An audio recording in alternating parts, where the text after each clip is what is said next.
ప్రభుత్వం వారి ఆధ్వర్యంలో వైఎస్ఆర్ కాంగ్రెస్ పార్టీ అభ్యర్థిగా రాజమండ్రి శివప్రసాద్ నేను ఎన్నికల్లో మీ అందరి మద్దతు మాకు ఎందుకు ఓటు అడిగేందుకు ఓటు అడగడానికి కావాల్సిన మా నైతికత ఏంటి, మా హక్కు ఏంటి, ఈ గురి కోసమైనా ఈ ఊళ్ళో నివాసం ఉండే బీసీ కుటుంబాల కోసమైనా మేము ఏం చేసినాము అని చెప్పి ఓటు అడగడం మా నైతికత. నేను అడగాలి స్పష్టత లేదు. ఎప్పుడు కూడా బీసీ సర్వీస్ సంబంధించి అందరూ తెలుసుకోవాల్సింది.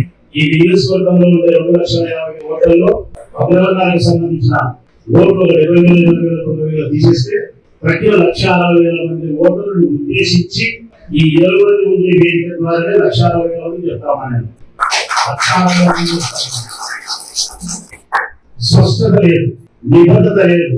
స్పష్టత మీకు లేదు, నిబద్ధత రాజకీయ పార్టీలకు నాయకులకు లేదు.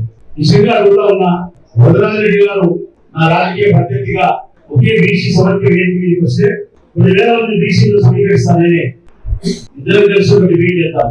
బీసీలు అడిగే ప్రశ్నలకు మనం సమాధానం ఇద్దాం.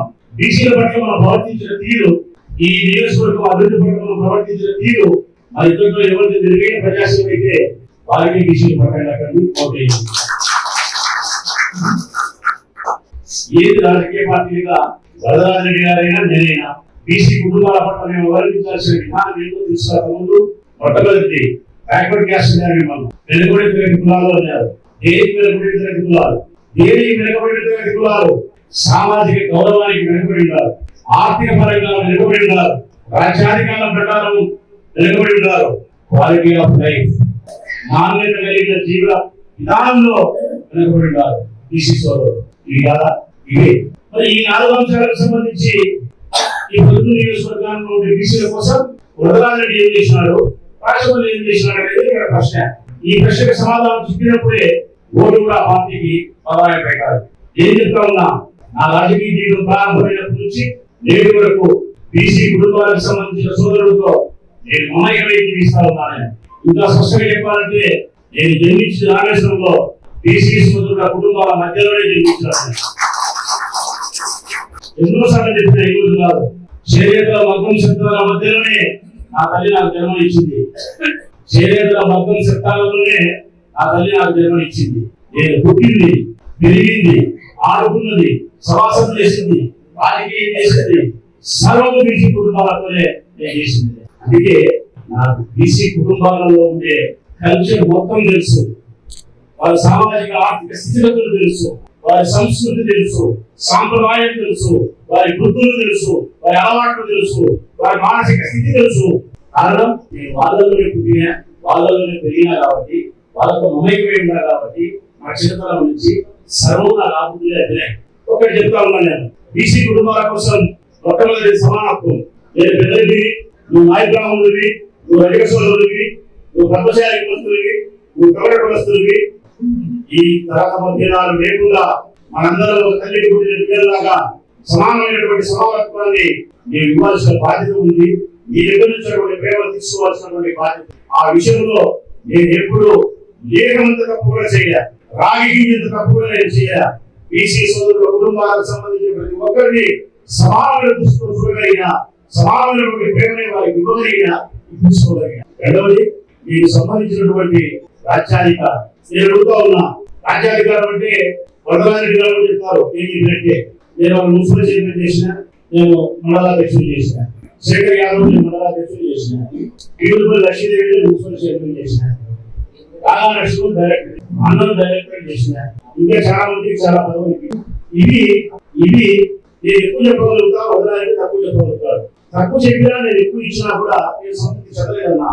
నాకు ఏం తెలిసిన రిజర్వేషన్ ప్రక్రియలో ఈ ఊళ్ళో బీసీ పోటీ చేయాలా మున్సిపల్ చైర్మన్ అయినప్పుడు ఏదో బీసీ ఇచ్చేది ఒకసారి కాదు, ఏదో బీసీ ఇచ్చేది గొప్ప కాదు.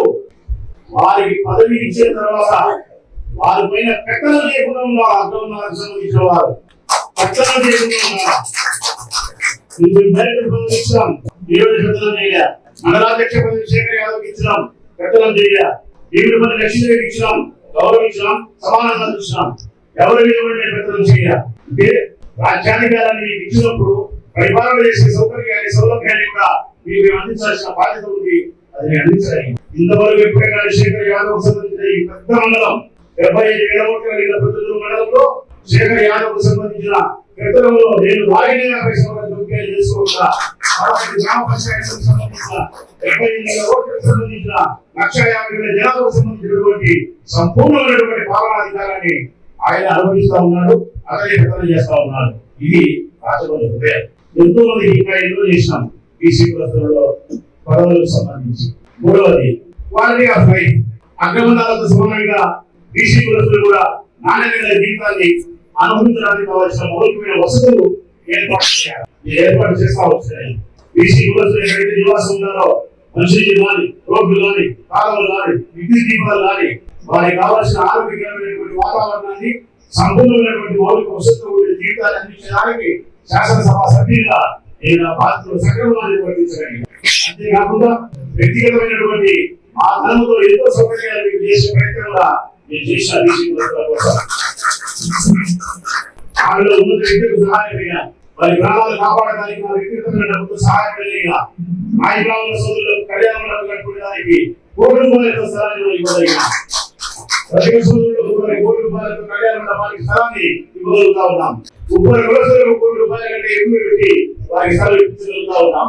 అందరూ బీసీ కులస్తులు ఎక్కువ మంది ఉంటే భవన నిర్మాణ కార్మికులకు ఇవ్వగలిగిన స్థలాన్ని, పూర్వ గ్రామాలకు స్థలాన్ని ఇవ్వగలిగిన, ఎలక్ట్రిసిటీ సంబంధించినటువంటి ఎలక్ట్రికల్ పనిచేసే వారికి ఇవ్వగలిగిన, అంటే బీసీ కుటుంబ సభ్యులు ఎక్కువ ప్రతి చోట కూడా వారి అనుభవించడం కోసం నా సొంత డబ్బులు ఇచ్చి కూడా, సొంత డబ్బులు పెట్టి కూడా మంచి వాతావరణాన్ని చేస్తా ఉన్నాం.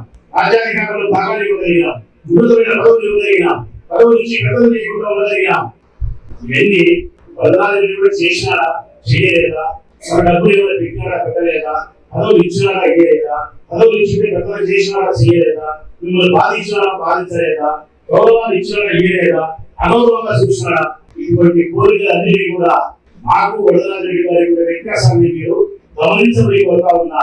ఆ వ్యత్యాసంలో బీసీ సోదరులకు సొంత అన్నలాగా ఎవరైతే ఉంటారో, మీ అభివృద్ధి కోసం ఎవరైతే బాధపడగలుగుతారో వారికి ఓటేసి ఎమ్మెల్యేగా గెలిపించాలని